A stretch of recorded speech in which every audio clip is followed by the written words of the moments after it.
ಕಾಂಗ್ರೆಸ್ಸಿನ ಹಿರಿಯ ನಾಯಕ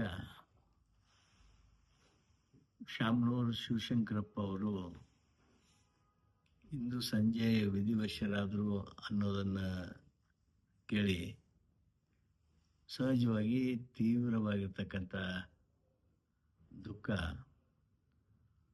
ಸಮುದಾಯಗಳಲ್ಲಿ ರಾಜ್ಯದಲ್ಲಿ ಆವರಿಸಿದೆ. ಶಾಮನೂರು ಶಿವಶಂಕರಪ್ಪನವರು ತಮ್ಮ 95ನೇ ವಯಸ್ಸಿನೊಳಗೂ ಸಹಿತ ಬಹಳ ಕ್ರಿಯಾಶೀಲರಾಗಿದ್ದವರು. ಅಖಿಲ ಭಾರತ ವೀರಶೈವ ಸಮಾಜದ ಅಧ್ಯಕ್ಷರಾಗಿಯೂ ಬಹಳಷ್ಟು ಸಾಮಾಜಿಕ ಸೇವೆಯನ್ನು ಮಾಡಿದವರು. ಎಲ್ಲರನ್ನ ಸಮುದಾಯದಲ್ಲಿ ಹೊಂದಿಸಿಕೊಂಡು ಹೋಗಬೇಕು ಅನ್ನುವಂಥ ಆ ಪ್ರಯತ್ನದಲ್ಲಿ ಇದ್ದವರು. ಕಾಂಗ್ರೆಸ್ ಪಕ್ಷಕ್ಕೆ ದೊಡ್ಡ ಶಕ್ತಿಯಾಗಿ ನಿಂತವರು ಶಾಮನೂರು ಶಿವಶಂಕರಪ್ಪ. ಅವರು ತಮ್ಮ ಜೀವನದಲ್ಲಿ ಬಹುದೊಡ್ಡ ಸಾಧನೆಯನ್ನು ಮಾಡಿದರು. ಅವರ ದೊಡ್ಡ ಸಾಧನೆ ಅಂದರೆ